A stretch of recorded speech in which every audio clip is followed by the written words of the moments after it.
Shall I start, sir? Yes, madam, please. Yeah. Good evening, all. I will start with a quote of Chanakya. Don't be disappointed when nobody stands with you. I am thankful to those who left me because they taught me I can do anything. With this quote, I, Dr. Namrata Ansari, welcome our today's speaker, Dr.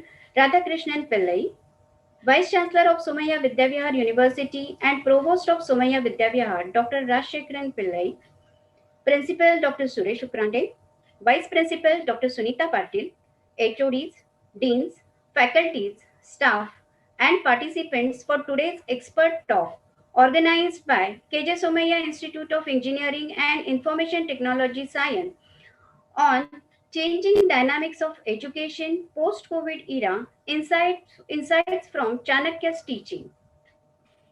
Welcome all. Now, as per our Somaiya tradition, I request Urankar sir, please play Somaiya prayer.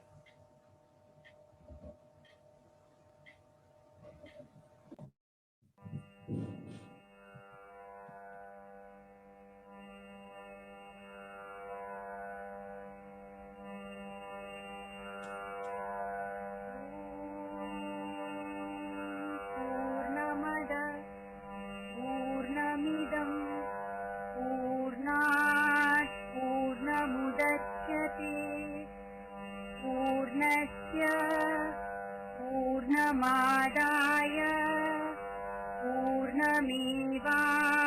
पूर्णमेवावशिष्यते ॐ ईशावास्यमिदं सर्वं यत्किञ्च जगत्यां जगत् तेन त्यक्तेन भुञ्जीता मा गृधस्य स्विद्धनम् मूकं करोति वाचालं पङ्गुं लङ्घयते गिरिं यत्कृपातमहं वन्दे परमानन्दमाधवम् ॐ प्रणो देवी सरस्वती वाजेभिर्वाजिनीवती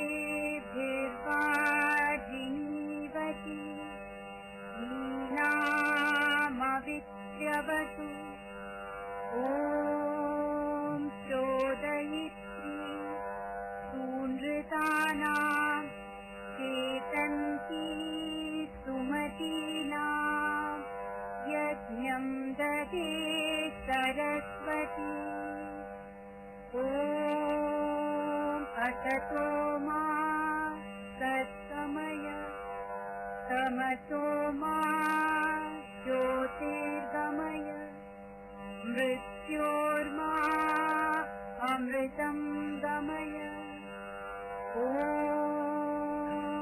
सहनावतु सहनौ भुनक्तु सह वीर्यं करवावहै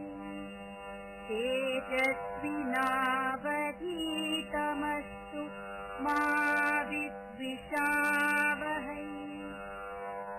सर्वेऽत्र सुखिनः सन्तु सर्वे सन्तु निरामयाः सर्वे भद्राणि पश्यन्तु मा कश्चित् दुःखमाप्नुयात् ॐ शान्ति शान्ति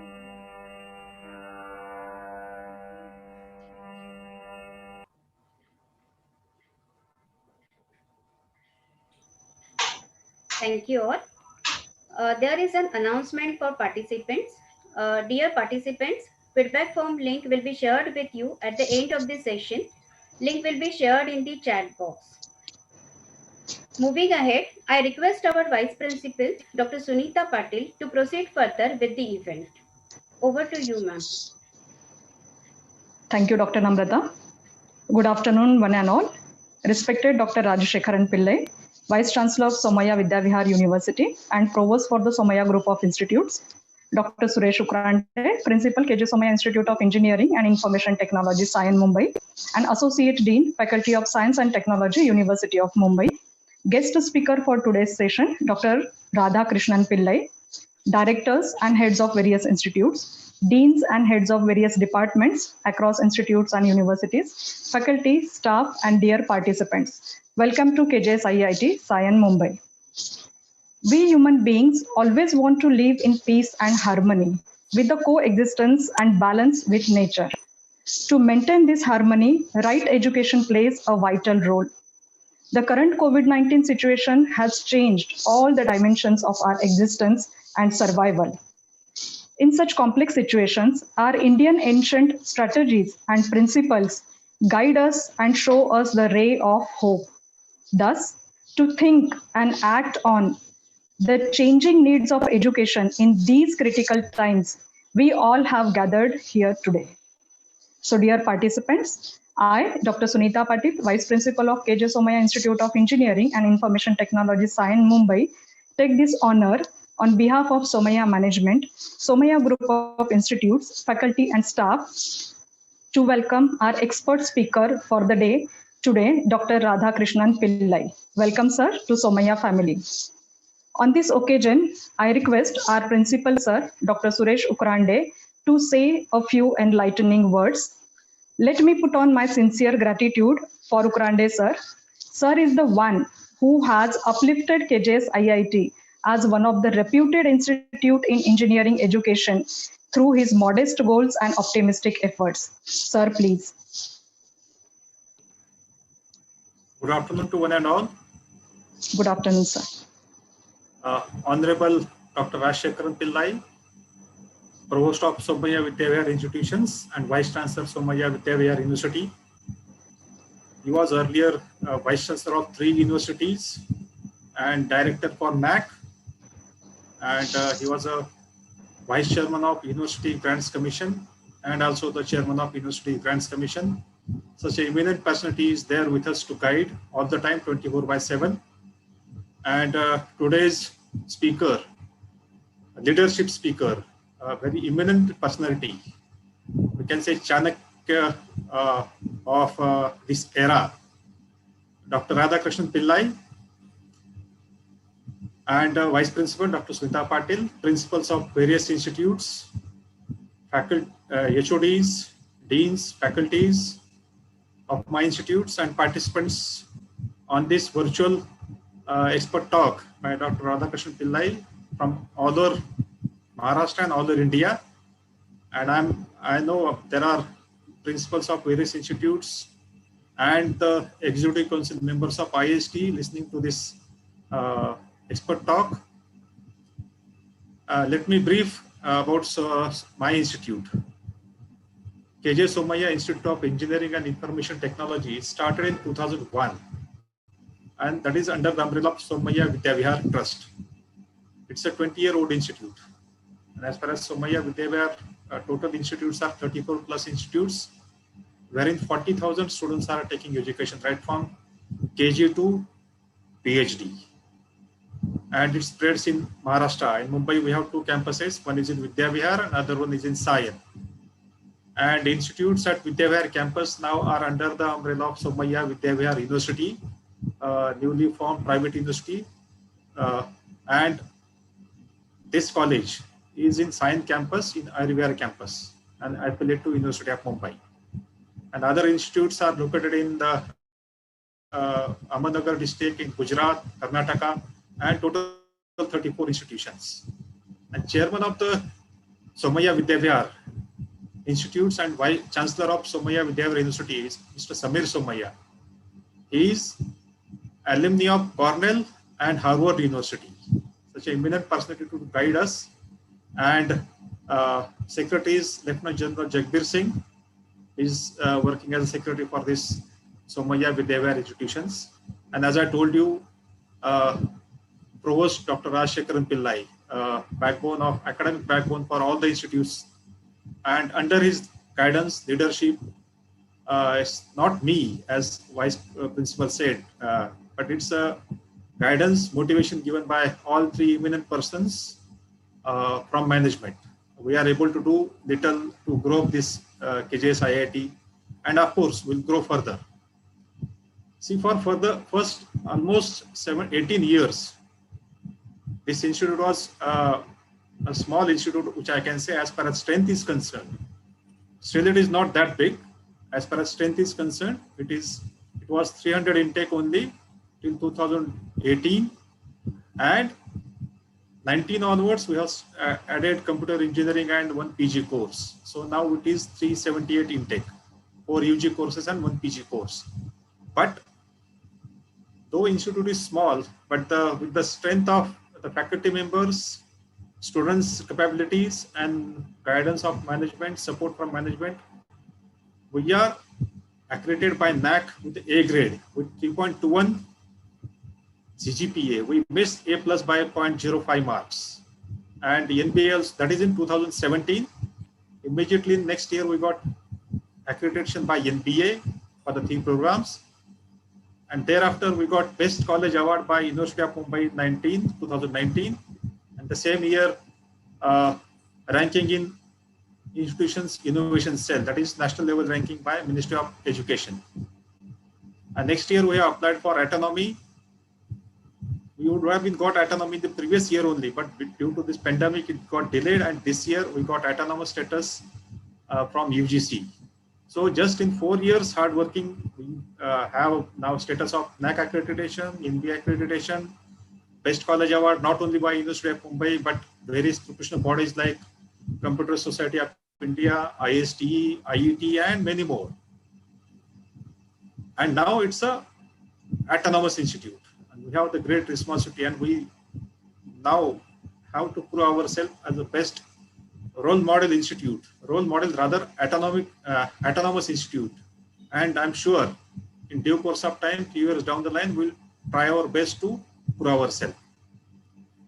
Our institute has got national ranking in NIRF, that is in 250 to 300 rank band in its first cycle, 2019-20, and of course, at the same time with the ranking in ARIA also, that is in top 50 at national level, and top rank in IIC in Western region, first rank, and as well as top 40 institutes at national level in IIC. And continuously for last 5 years, we are getting gold category and platinum category status in AICTE CII survey. That is because of our association with various industries, working projects with the industries, and all this, whatever I said about MAC, NPA, autonomy, various rankings, and best engineering college awards by ISTE, CSI, and IET. This all is because of the efforts taken by our faculty members. It's a strong teaching learning process, strong academics, and we were able to build the research culture, innovation culture at our institute. Outcome is this, and still we have to grow vertically and horizontally, and we are committed for doing the same thing. So with this small introduction of my institute, now I request our Provost, Dr. RadhaKrishnan Pillai, to address the August gathering. Dr. RadhaKrishnan Pillai, am I audible? Yes, sir. Yes, sir. Yes. Dr. RadhaKrishnan Pillai, my good friend and a very eminent philosopher, maybe corporate leader, motivation speaker. Maybe he is one among the top 25 leaders in India who are speaking and motivating people about the right kind of management, the right kind of philosophy, and several other things. Of course, his biodata has been circulated.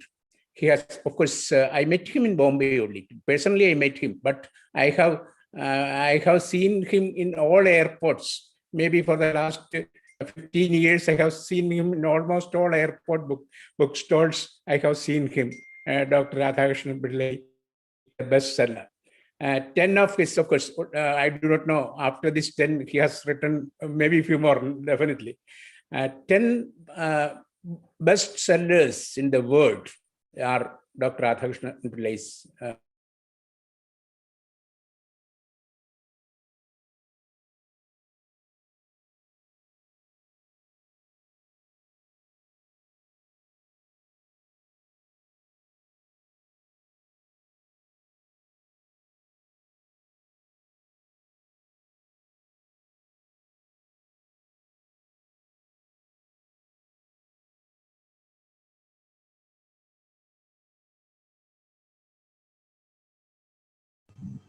Am I audible now? There was some connection problem. Yeah. Yes, sir. Yes, So, sir. of course, I met him after my, personally, I met him, but I have heard him.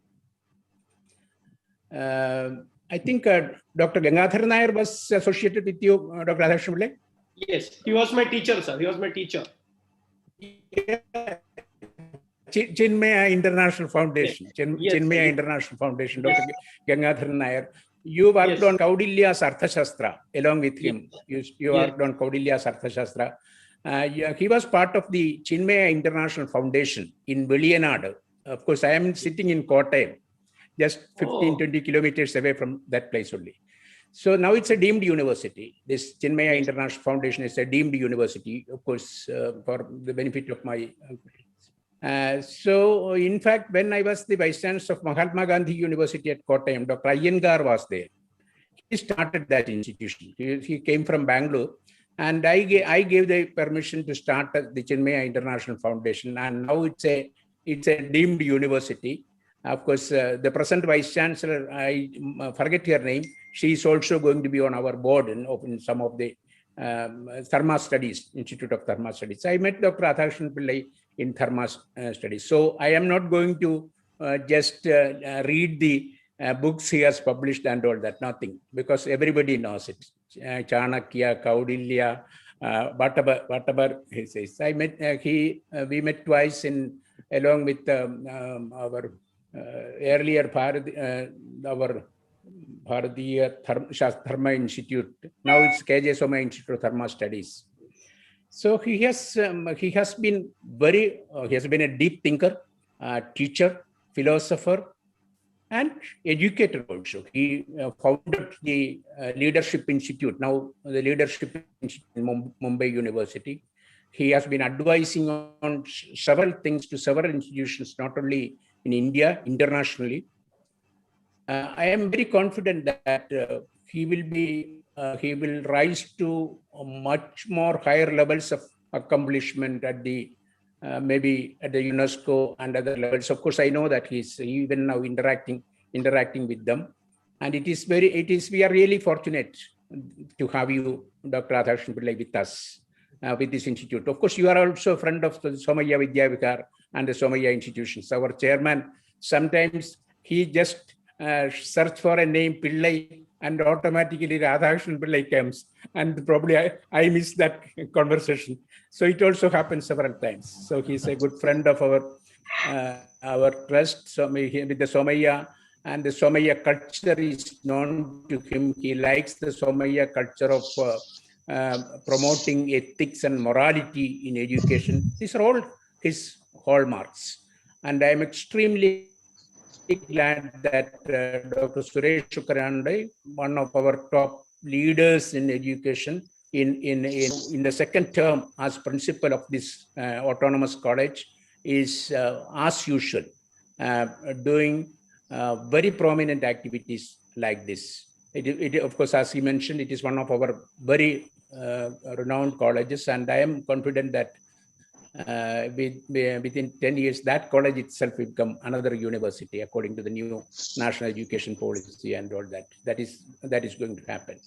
So I am extremely glad that under the expert talks, we have Dr. RadhaKrishnan Pillai with us. Of course, the topic which he has selected is, he might have talked about it, Chanakya during the COVID times. Several talks he might have made. I am very confident about it, but it's also very, very relevant. So Chanakya says, of course, Chanakya says activity is not just movement. Just even a physical thing cannot stop a person. That is the thing. So the institutions, our activities have to move. And he has also suggested 3 ways how, even with all these big hurdles, how we can move ahead with the Chanakya philosophy. He will say more about these things. So a very relevant topic on a very relevant occasion, and a very powerful and relevant speaker, Dr. RadhaKrishnan Pillai. And I'm extremely glad to welcome you on behalf of the university, Dr. RadhaKrishnan Pillai, with us. And you will continue to guide us, not only with these few lectures, you will continue to guide us in several other academic initiatives in the years to come. I wish you the very best, and I wish the program all success. And I congratulate Dr. Suresh Shukarande and the entire team for arranging a lecture of this kind. Thank you very much.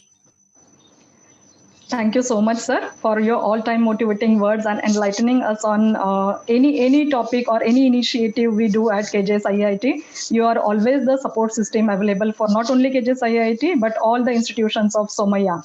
And you are always there to support in all the educational initiatives or the new reforms we want to bring in at our institute. So you have already introduced our speaker for the day today. But let me take this opportunity to formally introduce our speaker for the day, Dr. RadhaKrishnan Pillai. Dr. RadhaKrishnan Pillai is fondly known as Chanakya Pillai, who is a teacher to his students, an author to his readers, a management trainer, guru, consultant, and a guide to his clients, and the director of the Chanakya International Institute of Leadership Studies. Dr.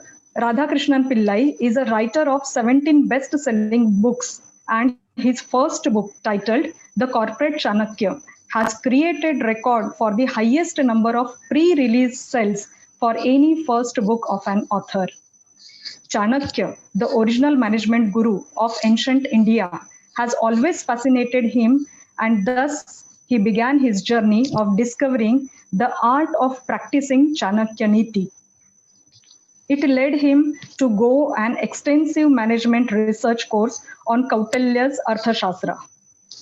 He believes that management is a universal art that can be put to use in almost all the fields, and thus had explored the same through management courses in the fields ranging from industrial development, tourism, and youth in national development. Being a certified management consultant, he is spreading the true essence of management, promoting Indian concepts in management, business, and various sciences of India as applicable in modern day corporate scenarios to solve the corporate crisis, thus combining ancient wisdom with the contemporary attitudes and situations benefiting masses. He is visiting many business schools in India and abroad as a visiting faculty for conducting lectures, workshops, training sessions, and representing India across various international conferences. He has visited IITs, IIMs, IISc for his talks.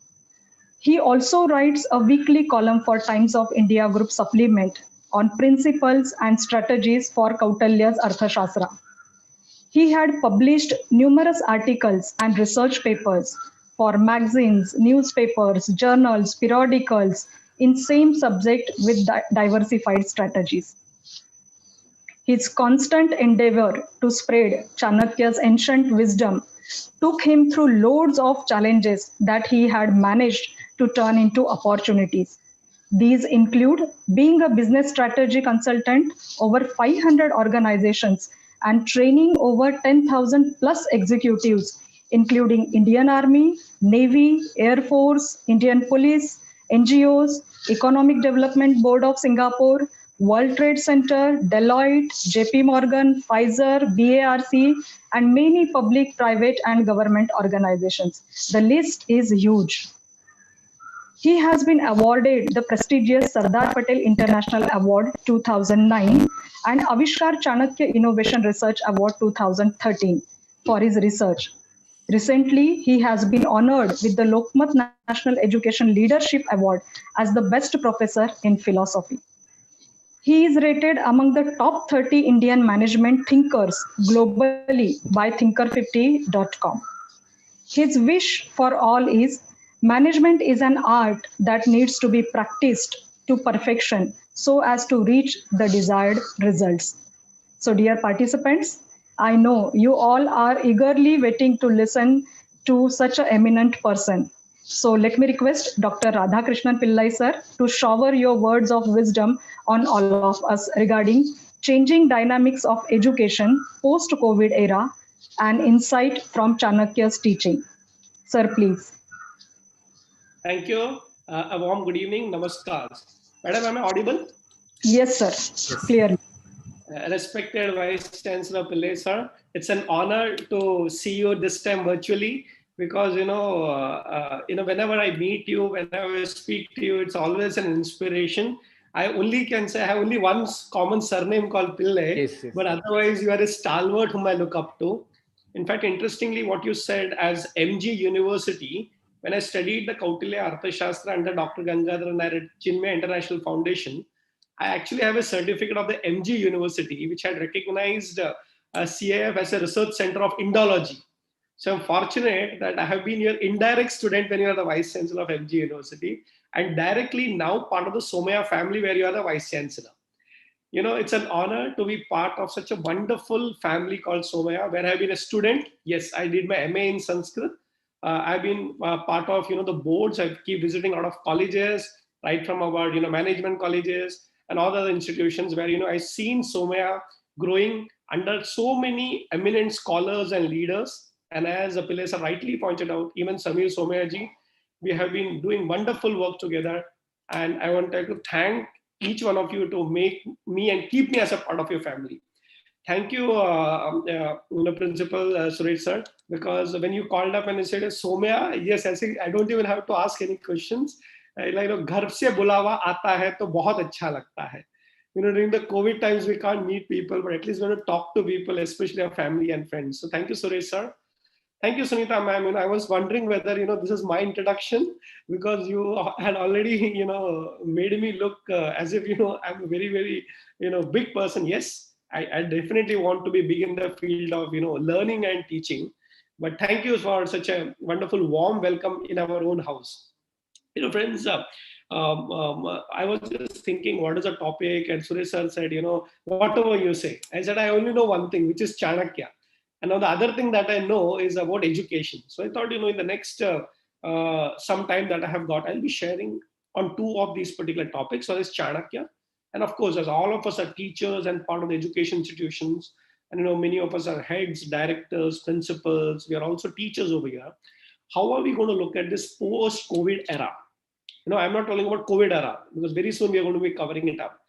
So with your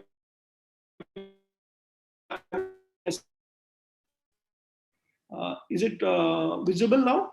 Let me know whether it is visible. Can you see? Yes, sir, it is. Okay.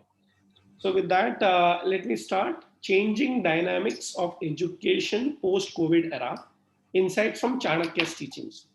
So let me start with the Chanakya part first, and then I will come to education, which all of us are involved in. Before I start, I want to just tell India is a very interesting country.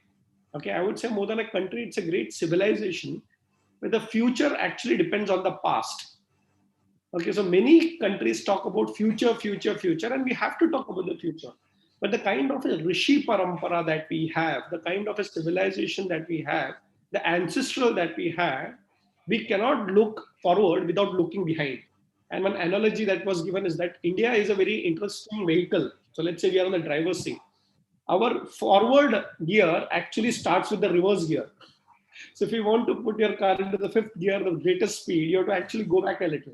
What is the reason for it? Because our civilization actually believed in what we call the modern education believes in, which is research, which is thinking of every field being explored by our rishis. So as teachers, it's very important to look back at our previous teachers, whom we call as Purvacharyas, the teachers of the past who perfected every subject in the world. And when our KJ Somaya Engineering and IT institution is also organizing this program. We also know that, in the history also we had a great past about engineering. We had past about a lot of other fields that we have explored. So what we're going to do is that explore one teacher among various teachers of the past. And that one teacher whom we're talking about is Chanakya. We should all be proud that we are from one of the greatest paramparas that India believes in, that is called Guru Sishya Parampara. So let me start with the first slide. I'm sure everybody knows about him, but who was Chanakya? When did he live? What did he do? And why is he a legend? That after 2021, especially when we are fighting the COVID era, we are still looking back and trying to get inspiration from him. So here it is, born in the 4th century BC, roughly 2,400 years ago from today. He was known by 3 names: Vishnugupta, Kautilya, and Chanakya. All 3 names of the same person. But very important, he was in the profession that all of us are involved in. And for him, it was not a job. So that profession was teaching. It was his passion, and he contributed to in such a big way that we still remember him. Okay, so he is a teacher who actually applied his theory in practice. So number one, taken an oath to pull down the Nanda dynasty. So it is not about kalpanik, it is not about imagination. So the theories of political science that he created was actually implemented in his life. So there was a lack of leadership and governance. I think everywhere it's all about leadership and governance. And when he was not able to find that the king is not listening, that is Dhananand, the last king of the Nanda dynasty, he decided to pull him down. And then remember, it is not about pulling down a bad leader, it is actually creating a good leader also. So many times hire and fire, but that's a big problem in management. Before you fire, create somebody better. Otherwise, institution will suffer. It is said that empty seat is more dangerous. Okay, so sometimes it is not really ideal to have a very ordinary or not so great leader. But Chanakya said, wait, let me create somebody. So the teacher creates a student called Chandragupta Maurya, and that's why he's also known as a kingmaker. But remember one thing, every generation will have 2 problems. One is called internal problem, and the other is called external problem. So internally, you see the leadership challenge. So Dhananand and Chandragupta Maurya being created. But simultaneously, he had an international problem to face. Alexander had come to conquer India. So who is more powerful, the leader or the thinker? So the reality is that a teacher, a thinker, defeats Alexander also. Many of you must have heard about this Hindi movie called Jo Jeeta Wahi Sikandar. It's a sports movie and very wonderfully made movie almost 25 years ago. It was about cycling. If you look at the name of that movie, it's named Jo Jeeta Wahi Sikandar. So the winner is actually Alexander. Sikandar means Alexander. But in India, we have one step forward. And we say the person who won is Sikandar or Alexander, but the one who defeated even the winner called Sikandar is actually Chanakya. So Jo Jeeta Wahi Sikandar, but Sikandar ko jisne haraya, wo hai Chanakya. So we have to understand even leaders can be defeated by thought leaders. Yes, leaders are not the ultimate. The thought leaders are one step better. And you'll be surprised, thought leaders can think about the future and think into the future. He also saw that leadership is not about one time, leadership is about continuous succession. So we find that Chandragupta Maurya's son Ashok was also trained into becoming a global leader. Expansion is very natural. So we see this, from a small institution, our own KJS Home Institute will grow bigger and bigger and bigger, and a vice chancellor said, yes, it will be an independent university. So think about the field of leadership also. One Chandragupta Maurya becomes bigger and bigger and bigger. And in the 3rd generation, actually Ashoka becomes a global emperor. We see that in Somaya also. The 3rd generation leader, Samirji, is actually making it a global university. So Ashok was also trained by Chanakya. And today we see the concept of Buddhism and various other Indian philosophies across the globe, including Japan. You find a lot of this in China, in Hong Kong, in Taiwan, in Korea. What is the reason? Global leadership trained by Chanakya. But very, very important, teachers should also be writers. Yes, very, very important. So writing and what we call as publishing research papers is what has been a mandate, because we have to report to ARCT, NAC, this, that. But our parampara actually included that. So an acharya also has to write a text or maybe write a commentary. So all our acharyas, be it Shankaracharya, be it Madhvacharya, everybody wrote about their philosophical understandings. So writing a published paper or a book is very, very normal in our Indian culture. Of course, in those days, there was no paper or what we call e-books, but they actually documented everything in different forms of manuscript. But I have a request to all the teachers, please aim to write a popular book. And I can take a special workshop for all of you, how to write a book and make it a bestseller. The reason is that if you document your ideas, then it becomes permanent, a reference point for the future.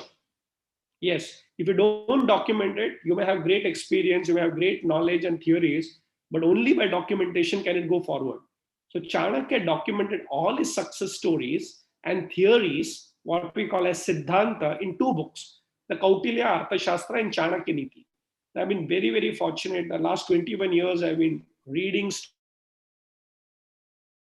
writing on Arthashastra and Chanakya Niti. So let me quickly introduce you to what this Arthashastra is all about. So it is containing 6,000 sutras. No, it's not 1 or 2. Okay, it's 6,000 sutras, and I would call it a book of leadership. So even though Arthashastra is known as a book of economics, it is not a book of statecraft, it is also called as Dandaniti, it is also called as Rajavidya, so many names. At the end of it, remember, it is all a book for leaders, somebody who is leading an organization, institution, or a project also. And basically the 6,000 sutras, which was written in Sanskrit, can be broadly classified into 5 different subjects. Fundamentals of leadership, sort of theory of leadership and management is included in that. It talks about economics. Without economics, you cannot run any particular family or institution or country. It talks about law.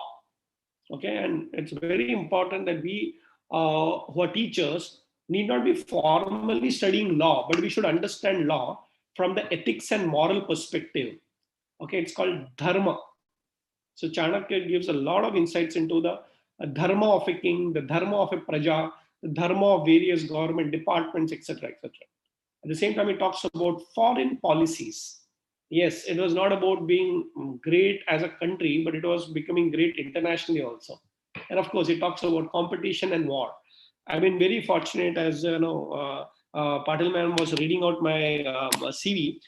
We are actually working very, very closely with the Indian Armed Forces and the Army, Navy, Air Force. So we're designing syllabus for their Army, Navy, Air Force institutions also, because we have such a rich history of strategic thinking in our country. Unfortunately, it was not so prominently promoted, but now it's becoming. And even at the Somya institution, we find that we are doing so many courses on Indology, etc. And you'll be surprised, we have an opportunity to bring back our great Indian culture in our generation.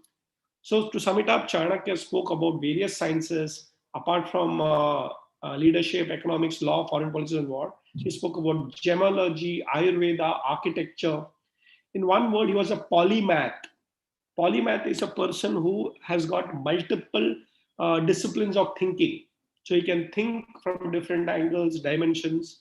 And that's exactly how teachers should be. They should be multidisciplinary thinkers. And what is very important is also psychology. It's survived the test of time, as a book has been based on psychology of human beings. And yes, there are a lot of references for engineering students also and engineering teachers also. He actually spoke about how the civil engineering marvel was created during that particular era. So here is a book where somebody said very nicely that it is not a book. Arthashastra is not a book, it is a library. Chanakya is not a person, he was an institution. Every teacher is an institution by itself. So I'm very proud to say that we are all part of a great legacy called Chanakya, and we have to look upon him as a great guru. So before I go forward, I'll try and show you a small video which will make every teacher present over here very proud of his or her profession.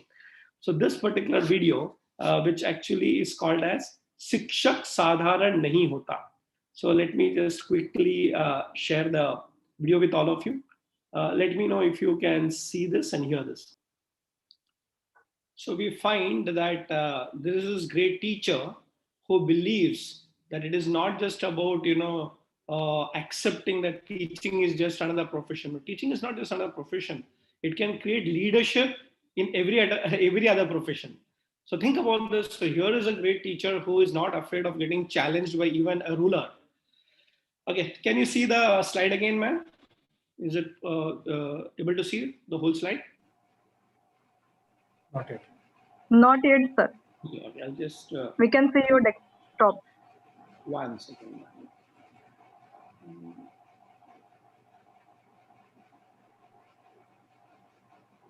One second. I kept it open in the background and just trying to open it. Now is it possible? Yes. Yeah, it is visible, sir. Okay, perfect. Thank you. So, friends, there are so many philosophical discussion that happens in the Raja Darbar, as we say. You know, all leaders are supposed to be philosophers. That is our culture. And if you look at the Western philosophy, also if you look at a field like medicine and everything that comes from probably the Western cradle called Greece, they have to take an oath. So even the doctors have to take an oath, and every professionals have to take an oath, and the oath is actually a philosophical oath. So we all as teachers, apart from our skill-based training, should also be giving philosophical training. That's why the highest degree in every particular profession is called PhD, doctorate in philosophy. The subjects can be different, but finally you become a philosopher. Of course, we can debate and say, we had a doctorate of letters also and all those things. But remember, we have to finally understand the essence that is philosophy. I will not get into that because then suddenly RadhaKrishnan Pillai will become a philosopher teacher rather than talking about a core subject, that how do we teachers manage the current challenges.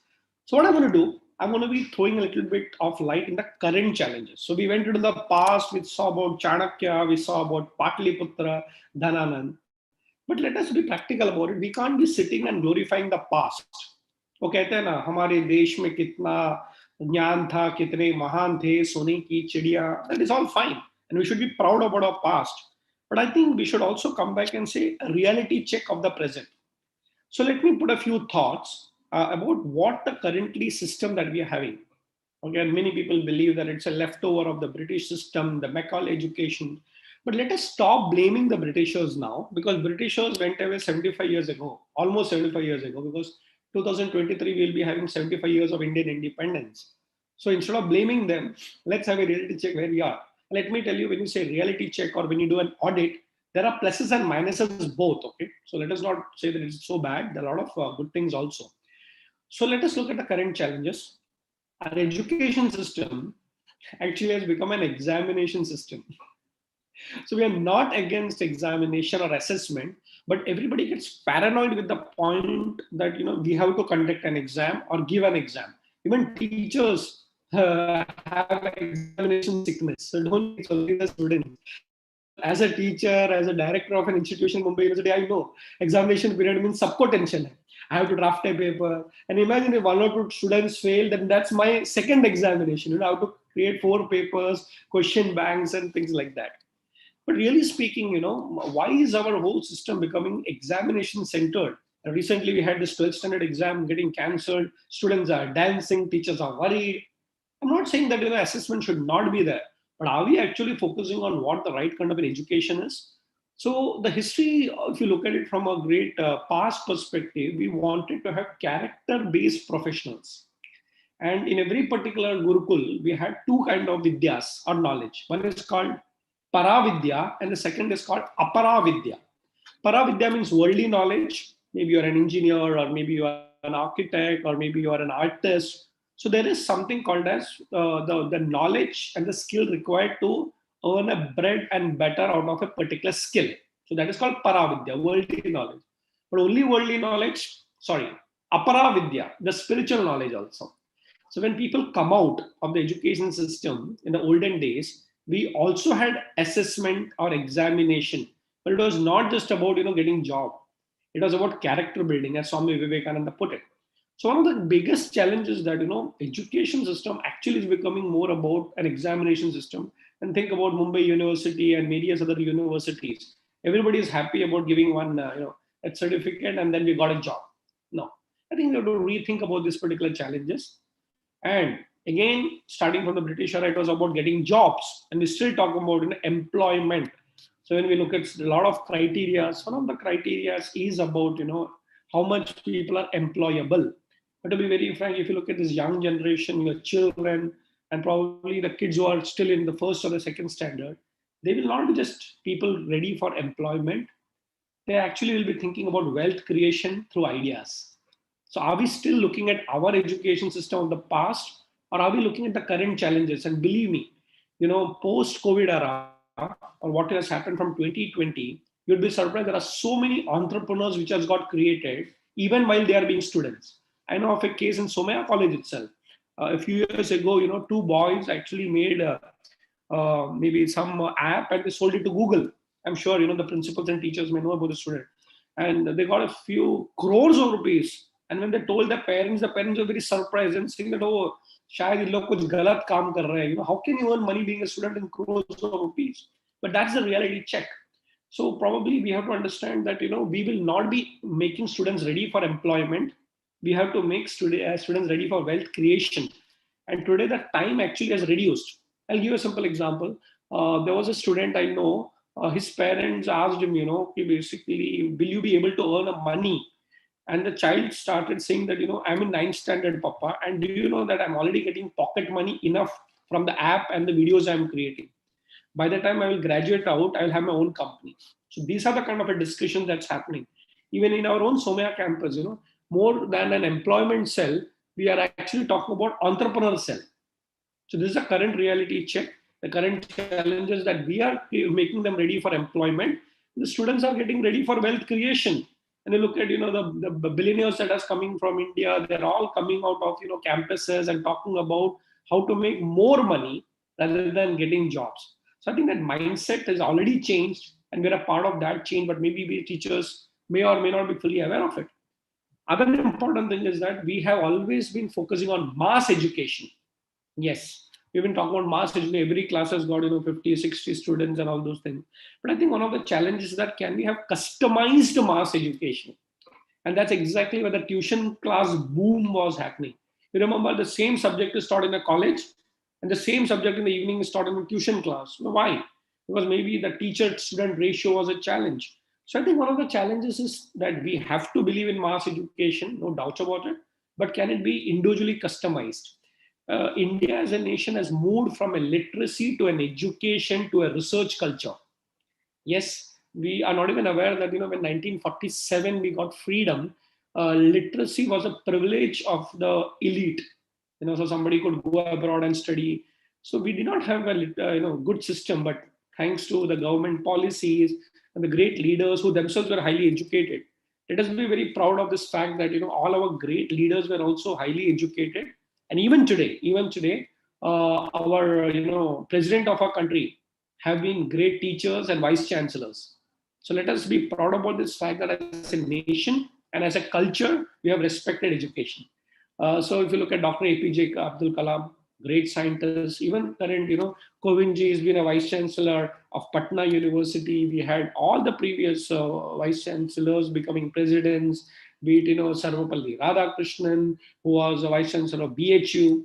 So we have a great legacy. So let us not forget that, as a nation, we have respected educated people, we have respected teachers. And, look at the government policies like Sarva Shiksha Abhiyan. Today we are not even talking about literacy. Literacy is done.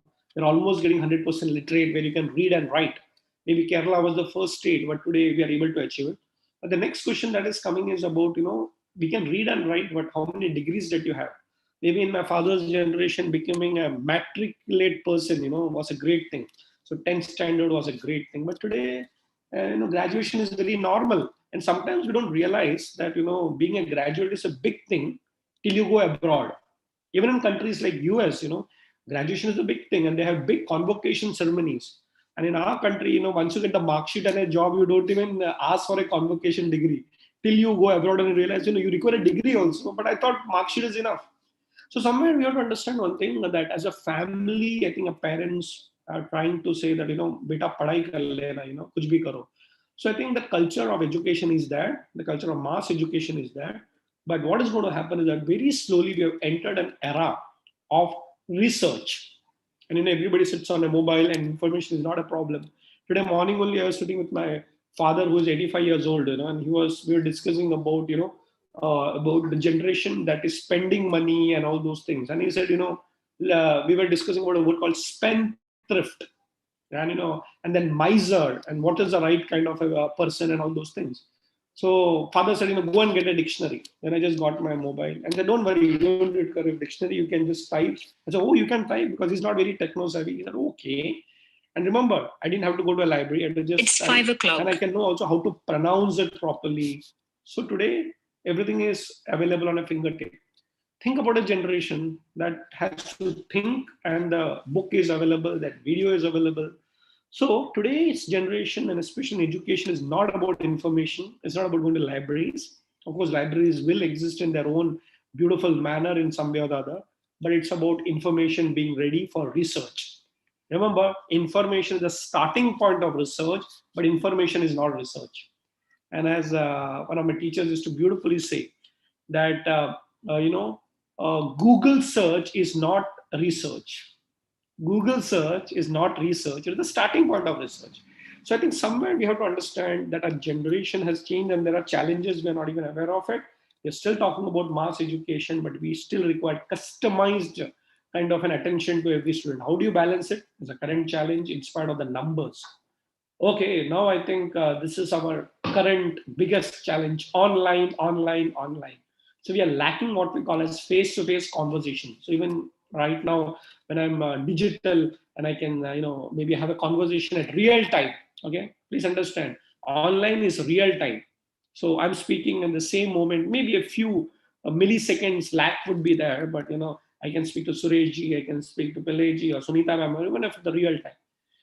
But at the end of it, I said, nahi yaar, I want to have a cup of tea with you. Chai pe charcha honi chahiye. So I think what is the beauty that we had in classrooms is, going and meeting people, having that feel of the person having an ideation is missing. So that's a current challenge, and it's a new generation challenge that just started maybe last year.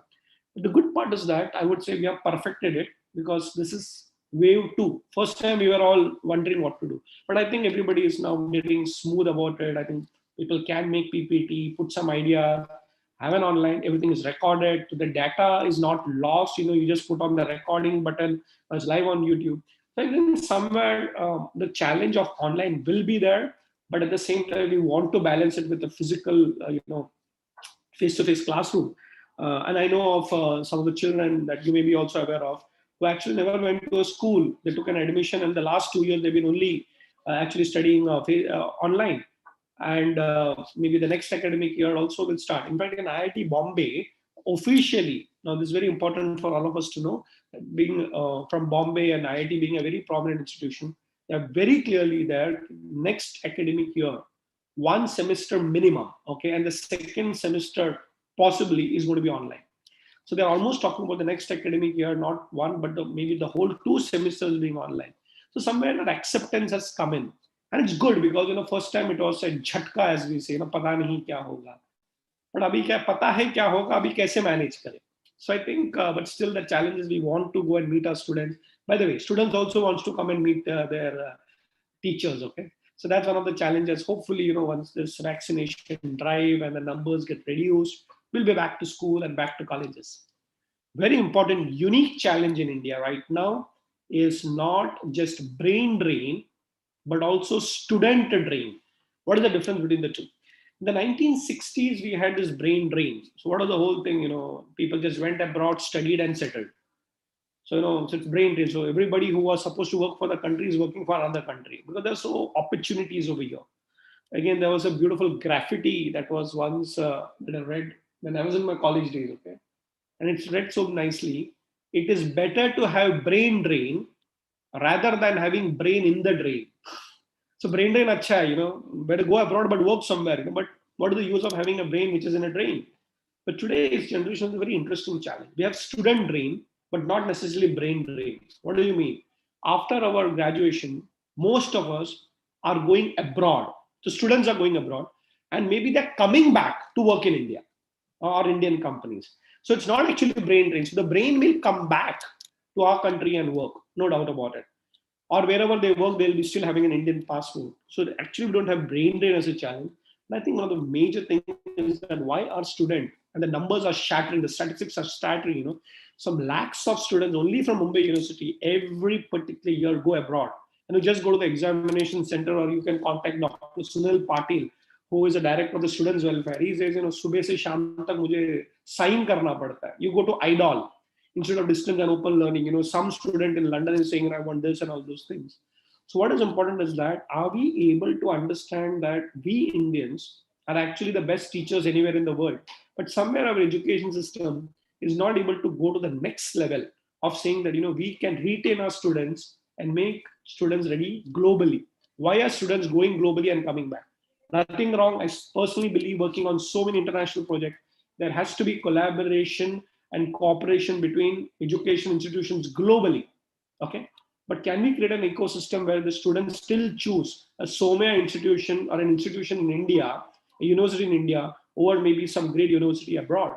So I think brain drain, yes, we are somewhere able to manage it because we have multinational companies, we have global opportunities, we are the biggest country in the world which is attracting FDI, foreign direct investments. But what really worries me is that the quality of education, where our institutions have to contribute both to stop student drain. So these are all some of the challenges, and there are many. Okay, but I don't believe that we have to only focus on challenges. Let's look at some solutions, and this is where I would like to bring in some Chanakya insights. So what are the current opportunities? So I would say in every challenge there is an opportunity. So I don't think it's bad, but there are so many things that we can do. And remember one thing, I did not say future opportunities. Okay, I did not say future opportunity. I said current opportunities. Building the future today. Peter Drucker, one of the management gurus, put it very nicely. He said, the future that has happened. It's very beautifully he puts it. So Peter Drucker was one of those management thinkers who coined a word called as knowledge workers. And is almost 50, 60, 70 years ago. And he believed that the next generation will be of knowledge workers. And we find that, what are people doing from work from home? I mean, all of us are knowledge workers, isn't it? So we don't have to go to a factory, to a particular place. And today the whole IT industry is full of knowledge workers, the consultants, the thinkers, the scientists. So what is very important to know that we actually are ready for something very unique. So can we just brainstorm and look at a kind of a new economy that has already emerged, and maybe the education has not caught up yet? Okay. So what are the whole thing that we should do? First thing is that, as Chanakya, as a visionary, said, don't think about the next 5 years, 10 years. Think about at least 5 generations ahead. Huh? Sir, aapne kya bola? We have a 5-year plan, isn't it? Yeah, we have a 10-year plan. Okay, we can still think about 50 years. Chanakya believed in actually creating education institutions which will serve 5 to 10 generations. Yes, we have a very small thinking actually. We should remember what APJ Abdul Kalam sir said. He said, we, a country of 1 billion people, plan like a country of 1 million people. A country of 1 billion people plan like a country of 1 million. Look at the roads, look at the cities, so congested. So it's very important to know that we need to actually build our education system not for the next batch or the next course. That's typically a teacher's mindset. Acha ye batch mein kitne log pass ho gaye? Oh, 100%, very good, very good. But if you look at Somya University, I've been part of this discussion right from many years. And this dream has come true. And once you're a university, then you are there for minimum 100 years. Okay, that's the kind of a vision. And if you look at the Ivy Leagues across the globe, you'll be Cornell, where Samiti has studied, or the Harvard or the Stanford, they have survived the test of time. So I think it's very important that education system should be future, but we need to build it today. Okay, and it is not about just creating courses, but it's also creating an ecosystem where we teachers design things that will last more than maybe 100 or 1,000 years. Is it possible? Of course. Since we are an engineering college, if you look at civil engineering, okay, when people build temples, go to south, go to north, go to Kedarnath, these particular architectures were built for thousands of years. Go to Rameshwaram, it's right outside the seashore, and water comes in and just goes away. So look at the drainage systems. So as teachers, we need to look at this particular change. By the way, we are all lucky to be part of a major change management that's happening globally, including the education system. In fact, even in the corporate world, there is a change management happening. And in fact, there are CEOs who are actually leading organizations of people or employees whom they have never seen. Isn't it? So a new type of leadership is emerging in the corporate world. So I think a new type of teaching is also emerging. And Chanakya believed that, take into consideration at least 100 years of planning in education. Yes, there are references of Arthashastra where you built a system not for tomorrow, but for prosperity. So can we think about 5 generations? Why did I say 5 generations? Because Chanakya spoke about 100 years. So can we at least look at every generation being 20 years? So 20 into 5. So the courses will keep updating and the board of studies has to revise the courses from time to time. But remember one thing, we have to think long term. And the way to long term is upgrade the current system, but not forget the principles, ethics and morals. They are always permanent. So build the change on the constant. The change is the new technology and everything, but the constant is your philosophy, your principles, your morals, your ethics. Okay, very practical thing. The current opportunity, and a lot of people are debating, physical versus digital. So we all love physical teaching, not digital teaching. But remember one thing, digital is going to stay. Okay, but physical will not go away. So the new system of education is going to be phygital. Yes, physical plus digital. So get adapted, even if your students are going to come back. Okay, let me tell you, in the classrooms, and we're going to have fun meeting them and having discussions and all those things. But finally, your online exams is not going to stop. Your assignments being online is not going to stop. You have to allow your students to open up your laptops and mobiles much more frequently than in the past. So yes, we human beings want physical conversations, but we cannot deny what we call as digital conversations. And interestingly, it's almost free. Why do I say almost free? Think about it. Our university will supply Wi-Fi. Maybe our university may tomorrow have some people even sponsoring your equipments. So it's one time you say, and after, the government is saying free, free, free. So access to digital. Look at Google. Now we can go into a debate of data being taken away. Forget that part of it. But today, if I want to look at anything, it's there. So we teachers should use the method of phygital rather than fighting over physical versus digital. Very important, very, very important. You have a current opportunity of creating polymath. So what is polymath? I read a research paper, when I was trying to understand the new education system that is emerging. So one of the scholars said, in the olden education system, we had people who were multidisciplinary thinkers and they could think about multiple subjects simultaneously. Today, we are a generation of specialization and super specialization. So we're not against specialization, but let us not forget generalization also. So polymath is a person who could think from multi dimensions. So let me take an example of a polymath, Dr. Homi Bhabha, okay, great scientist. But the thing is that he could actually be a scientist also. He could be a bureaucrat also. He created the Department of Atomic Energy. He was an institutional builder. He was a painter. He was an artist. He was a great negotiator. He was a great scholar. So think about it. Chanakya was a polymath, so he could think about 180 topics simultaneously. Now the question is that in the classroom, are we creating specialists or are we creating polymaths? So the liberal education is giving us an opportunity. So you can take maybe 4 credits of Sanskrit, maybe at Sanskriti Peetham in our own institution, and maybe 2 credits from an engineering college, and maybe another 4 credits from maybe a geography kind of a course. So believe me, the world is moving on to become a polymath. So let us not become specialist only. Let us give them an opportunity. And what is very important is there is a great opportunity for students to actually have multiple careers. Ours was a very linear kind of a model. Padai karo, so after school, then higher education, then college, then university, and then a job, and then marriage ke baad, then children, grandfather, and over and out. So over, very standard linear model. But today it's not about it. So I'm sure many of you know this. You have multiple careers. So you can be working in one company. At the same time, you actually will be an entrepreneur running your own small venture. And the third time, you'll actually be a YouTuber also. So when young boys and girls, have this confused generation of full of opportunities. So a completely confused generation with full of opportunities. So what a dichotomy we have, So you can choose multiple careers, but they don't know what to choose. And we teachers only talk them, do this, stop it. Saying that, if you're good at something, you can do multiple things. And I've been very fortunate to actually get the benefit of that. So I run an institution, Mumbai University. I do a lot of consulting. I write books and spend a lot of time with my family and friends. And the interesting, logically, legally, you can have multiple incomes also. So, as professors, you can get into research. You can get funding from the government. You can actually take the help of an institution like Somaya University. So who told you that, we only have to get resources or earnings only from one income? And believe me, it's a problem. And the government is also facing a problem. And Vice Chancellor Sir may tell this, that government funding across the globe of, permanent jobs is anyway coming down. And nobody is worried about your pension. but at least you can create multiple income. So can we get into research projects, publishing, patenting? So these are all assets of a university and individuals also. So to remember one thing, in the education system, we will be actually having multiple careers coming out. So better be prepared. So if a student comes and asks you, what should I do? And the question is that, how many things can you do? Rather than asking what is that one thing you can do. So, it is not about focus. It's about doing multiple things in a focused manner.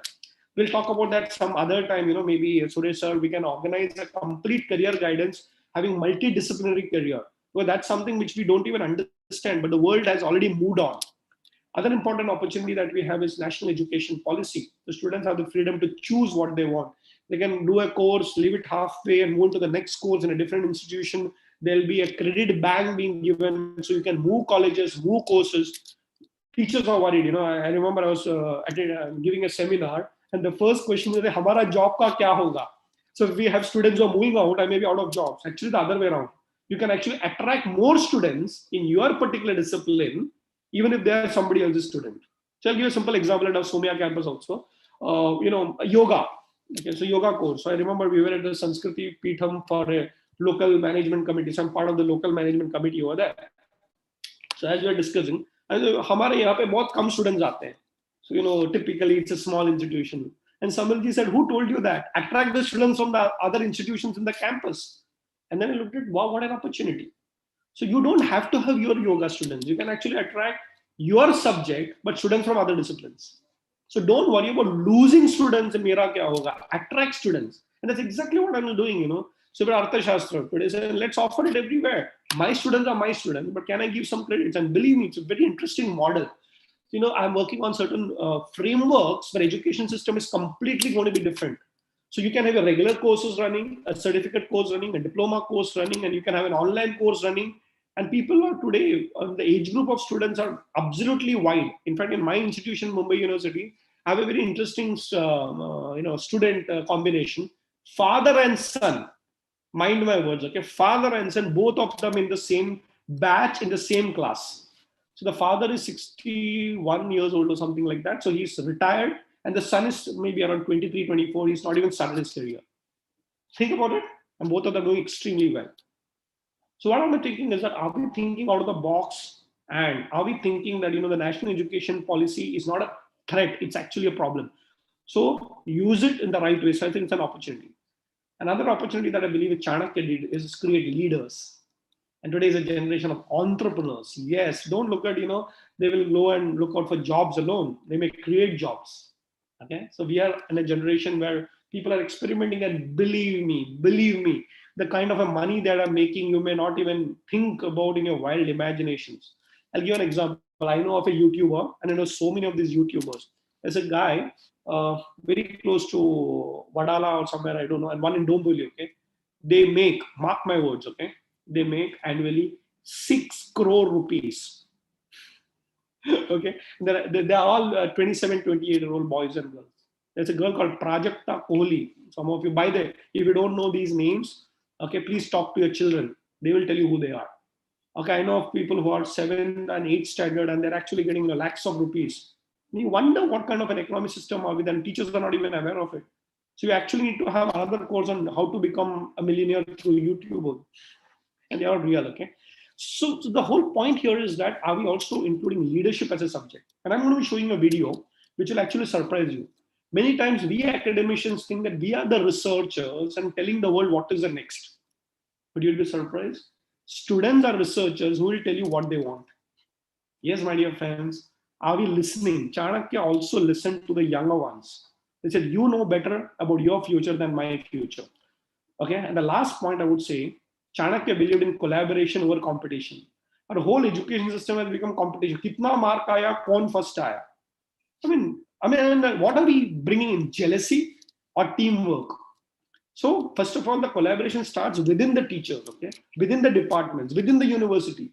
It's all about you versus me. Can it be you and me? And if that becomes a kind of a system in our, not only education system, but a national culture, will come out of and create so much. There has to be a synergetic approach. Unfortunately, it's all about class first. I got first class and you got second class. No. So a small joke, his board exam results came out.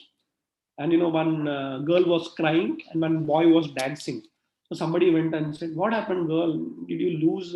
Did you fail? You are crying after this board exam result." So, no, no, no. Why? What happened? I got only 98. What do you mean only 98? Only 90? No, because the other girl got 99. Acha, acha, good.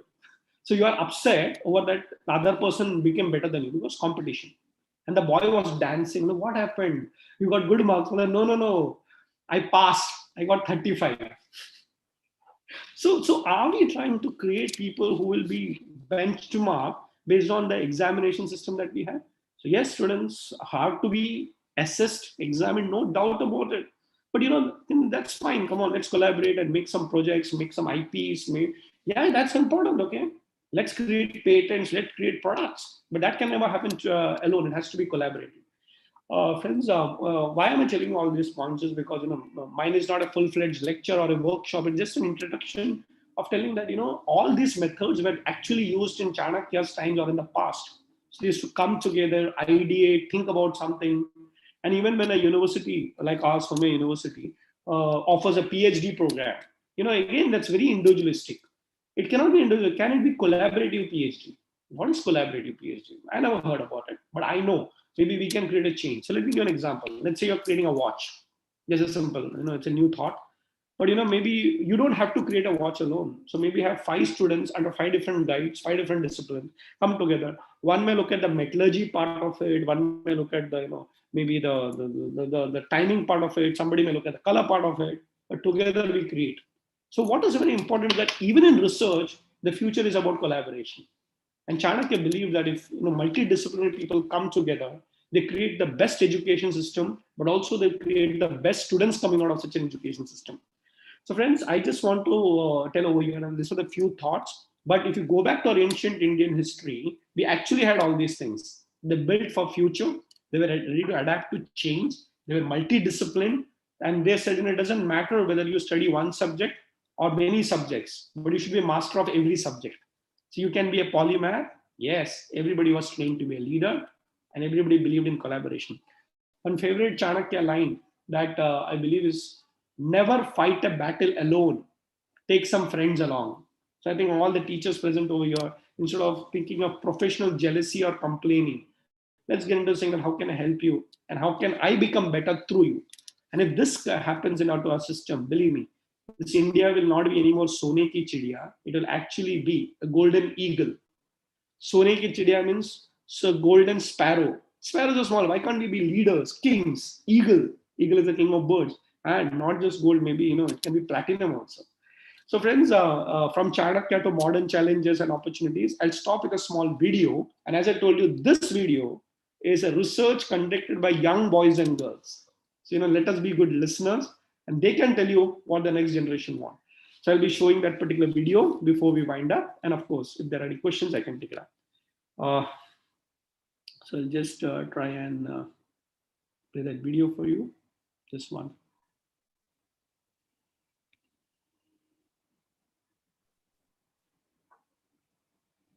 Number one job of... Are you able to see it? Just let me know. Not yet. Okay.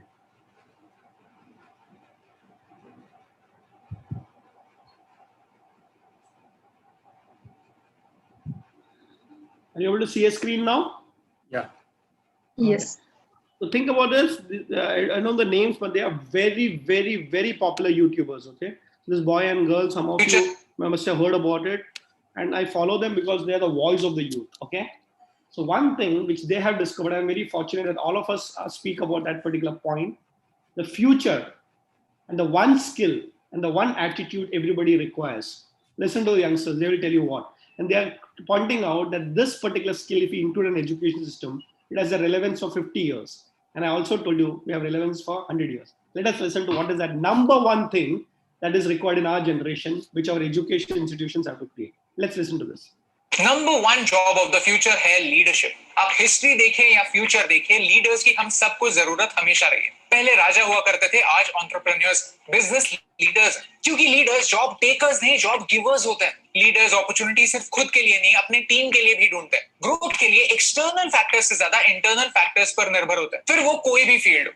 Agriculture में leaders की जरूरत है ताकि वो छोटे किसानों को साथ लाकर एक FPO, farmers producer organisation start कर सके। टेक्नोलॉजी में लीडर्स की जरूरत है। भारत 1.3 बिलियन लोगों का देश, दुनिया का सेकंड लार्जेस्ट मार्केट, और इतने सारे डेटा को मैनेज करने के लिए इनोवेशन में लीडरशिप की जरूरत है। फैक्ट्रीज में मशीन्स हो या लेबरर्स, उन्हें मैनेज करने के लिए हमें लीडर्स की जरूरत है। A leader is someone who takes responsibility. अगर आप आपके सिचुएशन की, आपके फाइनेंसेस की और आपकी लाइफ की रिस्पॉन्सिबिलिटी ले सकते हैं, तो आप हमेशा दूसरों से एक स्टेप आगे रह सकते हैं। अगर आपको ये वीडियो अच्छा लगा, कुछ नया, So that's it. I just want to wind up by telling that I've been very fortunate to work on a subject of leadership because Chanakya was a leadership guru. And we have great leaders right from Pillai sir over here to Suresh sir to Patel ma'am, addressing all the education leaders and creators of leaders. Thank you so much for the wonderful time. I have already taken more than 40-50 minutes, but I hope at least this was thought-provoking and ready to work with all of you in a collaborative way forward. Thank you so much. Over to you. Thank you. Thank you, Dr. RadhaKrishnan sir. This has been a wonderful experience. It was a PowerPoint presentation and powerful presentation. Despite of being centuries old, most information within Chanakya Niti can be easily applied to our modern lifestyle. Sir, we have received few questions in the chat box. I will take few of them. First question is how to instill learning in today's digital learners. Yeah, how to instill learning in digital learners. So please understand one thing, information doesn't convert into learning. So information is not a problem. I think everything is being overloaded. Look at the WhatsApp, the kind of messages. So information is not a problem, but is it becoming learning? So what is the method for learning? The method for learning is in our Indian culture is called samvad. You should have discussion over that. Then only you can learn. So I would suggest if you are teachers, give them information, give them papers, but ask them to discuss among themselves.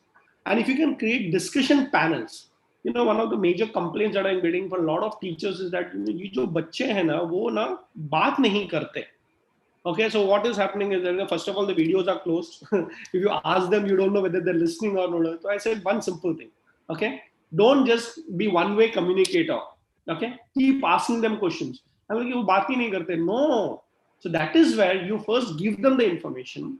Maybe they can discuss among themselves and do presentations. So it is very, very important that in the digital world, if you have discussions, conversations, even if it is not physical, okay, maybe you split them into groups. So discussion actually becomes learning. So remember this formula. Today it is not about how good teacher you are, okay, but how great discussions can lead to learning among the students. So I think it's very important to experiment of ideas. So I would say pass on all information. I'll give you a simple tip what I do in my class, okay. So let's say there's a PowerPoint presentation, okay? So what we typically do is that standard, एक syllabus का part है, PPT कर दिया, video हो गया. No, you give them reading material beforehand, okay? And can you actually have discussions from the students? Initially, it's a change management problem, हमको भी आदत है कि one-way communication, I know better than you. But can you actually say that you know everything and can you present? And believe me, okay? It actually works wonders because you have to make them speak. Swami Chinmayanand used to tell something very nice. Youth are not useless, they're usedless. Youth are not careless, they're caredless. So actually what I do when I have to do some research, I give the projects to them and look at them, they only tell us what they want. So involve the student in discussions, then only digital learning will actually happen. So remember the word samvad. More and more discussions will actually lead to better and better learning. Thank you. Yeah, instead of passive learning, we have to inculcate active learning with students. Moving to our second question, how to instill a sense of responsibility into our students? Yeah. I'll give you the answer from a leadership perspective. Okay. So if you want to create a king, first give him a kingdom. हम लोग बोलते हैं मेरा बेटा responsible नहीं है या student responsible नहीं, you never gave him any responsibility. So remember one thing, trust them with responsibility and empower them with responsibility. So let me give you an example, okay? In our colleges, there'll be a lot of projects and assignments and things like that.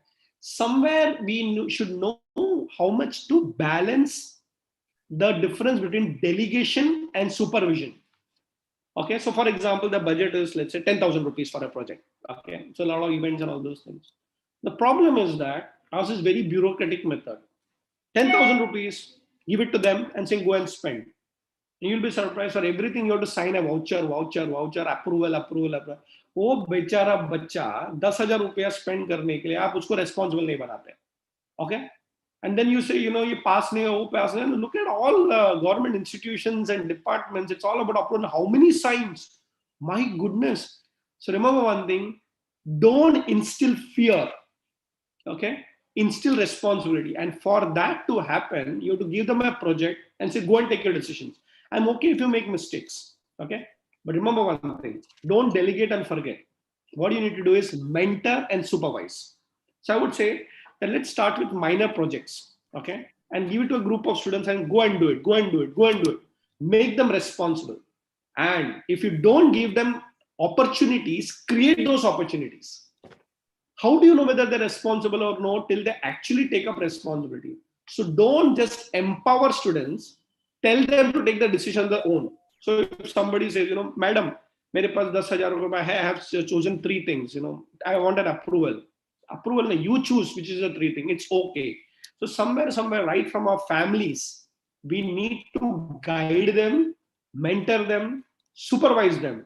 But remember one thing, that once you do it, trust them. Because if you don't do that, then it's back to reverse circle. And therefore, in the Western culture, as you know, after 18 years, what the students do or the children do, even parents don't have a choice. And here, बच्चा 60 साल के होने के बाद भी मेरा बेटा ही है वो. So can we say that he or she is responsible for taking those decisions? Help them, guide them, make them responsible. That is the responsibility. Thank you. How to boost wealth creation approach in students? Very nice, very nice. Please teach them budgeting. Please teach them finance. Okay, and finance need not be a theoretical subject. Okay, finance is as simple as कितना आया, कितना गया, और कितना बाकी है. I respect some of these business communities. The Marwadis, the Gujaratis, Jains. They're all wealth creators and all those things. And many of them in the previous generation weren't very highly educated. But remember one thing: the best thing to do is actually start with the process of budgeting and start at home. And how do you do that? So typically a middle class mentality and all those things that is happening is that kharcha mat karo, and bijli band karo, AC band karo. To be very frank, what we are helping them is cut down on expenses. That is one way of teaching them finance. The other thing is that can we increase the income? So do you have a family budget? Do you have an institutional budget? Yes, we have, but we are not looking at it. Remember one thing, every particular budget has got 2 sides, the income and the expenses.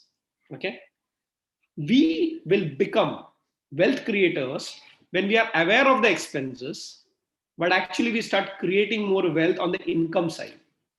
And our approach is only to cut down expenses, not to bring in more income. I'll give an example of a very interesting institution in Bombay. They are full of Gujaratis. Okay, that's quite interesting because that's a very, very business kind of background that the children they come from. So I remember I was called there for one of the events as a chief guest. Students event karte hain na. So I remember I asked the students, how is the whole event happening? Straight that the whole student circle started discussing about income and expense. I said, income and expense? How does it come from? They said, what? Our principal has given a sanction of 5 lakh rupees. Achha, very good. But you know what? We got sponsors worth 50 lakh of rupees. I said, wow. Now understand this, that they actually got that whole thinking from their families because they're from a business family. Now think about it as teachers. Are we looking at this kind of a budgeting? I'm sure every departmental head, every principal goes through a budgeting process. But the problem over here is that we only think about cutting down expenses rather than increasing income. 2 other tips is that please help them to read more and more books about entrepreneurs and wealth creators. Somebody like a Narayan Murthy or Steve Jobs, who are their role models are. And let me tell you, these people actually are a different level of wealth creation, job creation, knowledge creation. So simple step, Start with simple budgeting, focus on the income, and be aware of the expenses. Not only cutting down the expenses, but creating more wealth. Thank you. Thank you, sir. Next is how do you see anyone as a Chanakya-like character in Indian ecosystem? So many, so many. See, more than a person, Chanakya is a way of thinking. So, according to me, number one, Chanakya is a teacher. Second one, he's a visionary. Third thing is that he's very practical. And fourth thing, he believes in getting results in his own lifetime. So, if you have these 4-5 qualities, you are the Chanakya. So, I've seen in a lot of institutions, they are visionary leaders, they work on strategy, they make it happen. And if you were to ask me personally, have you heard about a modern day Chanakya? I said, yes. And that is Sardar Vallabhbhai Patel. Yes, I feel it very funny when people say RadhaKrishnan Chanakya. No. That's okay, but you can also be a Chanakya. But Sardar Vallabhbhai Patel had all these qualities. So number one, he was a visionary and said, no, let's get freedom for India. He did it. Secondly, he believed that, we need to work on collaboration. So he got all the people together and things. And number one, very important, he was not behind power, but he was the most powerful person. So, he was offered the prime minister's job, but, then of course, we don't want to get into history, but, he said, that's fine, I'll serve the country. And very, very important landmark in the history of the world, not even in India, getting together 550 princely states. And today we have the Statue of Unity. It's not easy because we believe that together only we can become a nation. And if you have this kind of an approach, then you can be Chanakya of many generations. So I would say that, think collaboration, think like a teacher, think like a visionary, think like a strategist. You are the Chanakya that the India wants. Thank you. Last question.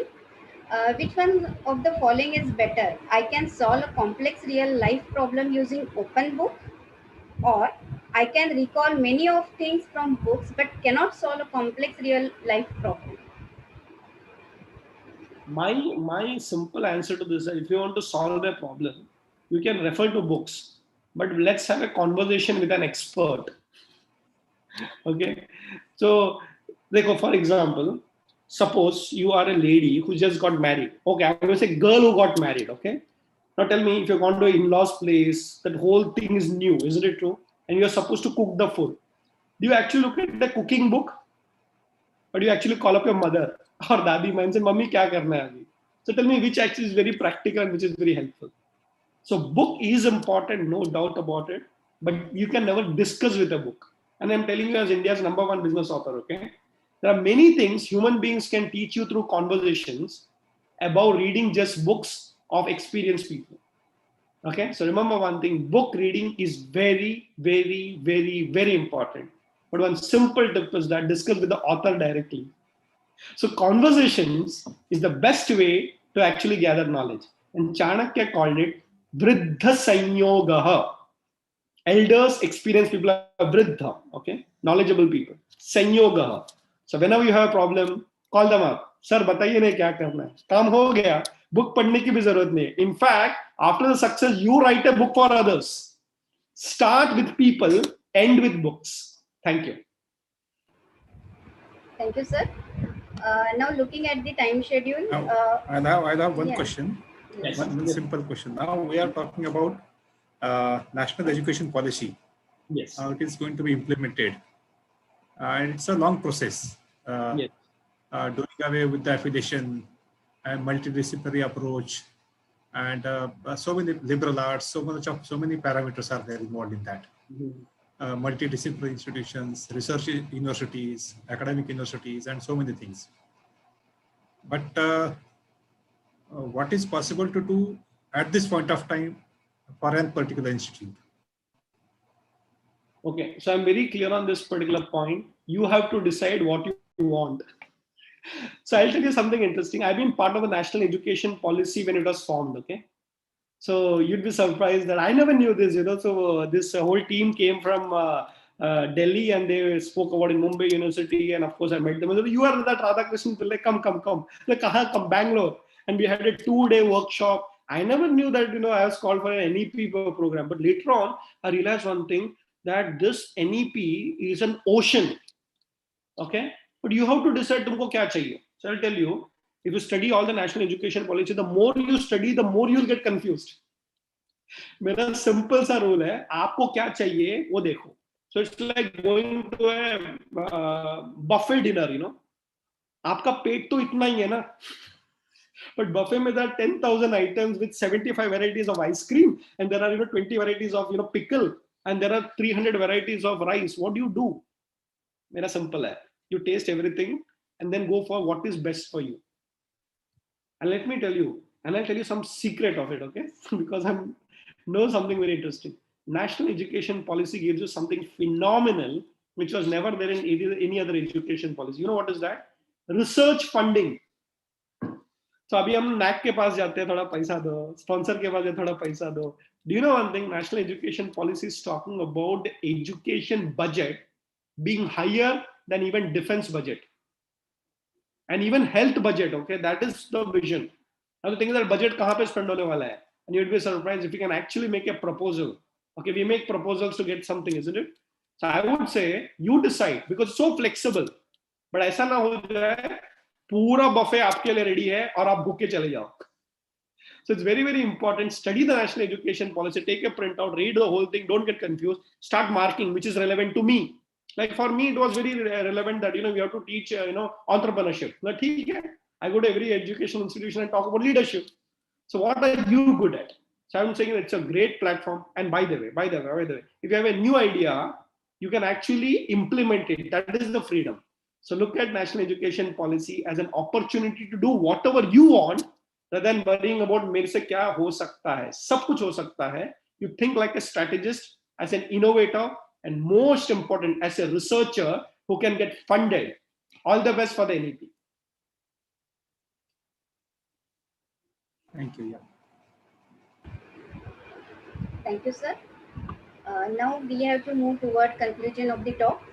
On behalf of KJ Somaiya Institute of Engineering and Information Technology, Sion, Mumbai, I, Dr. Namrata, coordinator of this event, take this opportunity to propose the vote of thanks to all who have helped us in making this expert talk such a resounding success.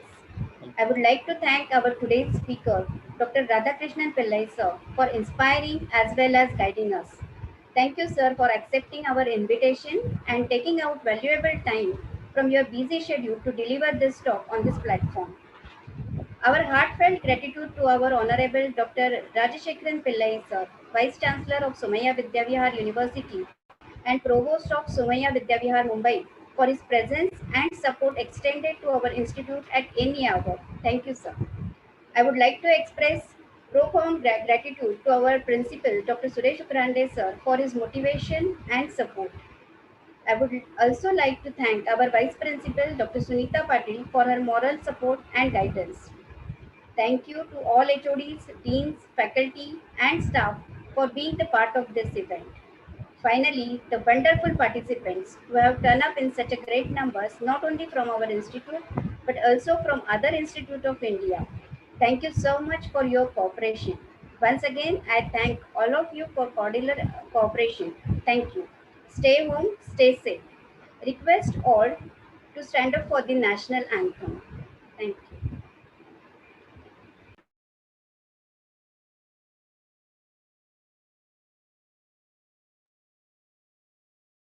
जनगण मन अधिनायक जय हे भारत भाग्य विधाता पंजाब सिंध गुजरात मराठा द्राविड उत्कल बंगा विंध्य हिमाचल यमुना गंगा उच्चल जलधि तरंगा तव शुभ नामे जागे तव शुभ आशीष मांगे गाहे तव जय गाथा जन गण मंगलदायक जय हे भारत भाग्य विधाता जय हे जय हे जय हे जय जय जय जय हे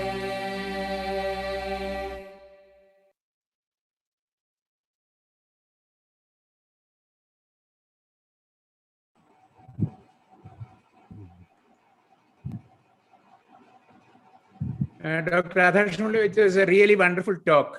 Can you hear me? Yes, I can. Thank you. Yes, Thank you very much. Of course, I was also, of course, there are several reports about Chanakya, of course, his names, his origin, Jain, Brahmin, all such things. He was also professor of political science and economics in Takshashila. Yes, yes, sir. He was professor of political science, the highest position of a teacher. That is what is mentioned in Sanskrit. Yes, sir. So now, of course, the Wikipedia also says professor of economics and political science in Takshashila in third BC. That is all really renowned. Thank you very much. It was a we will continue our dialogue. We will continue our dialogue and actually. Yes, happy to contribute, sir. Thank you. Thank you so much, sir. Yeah, thank you, doctor. Yeah, thank you. Bye.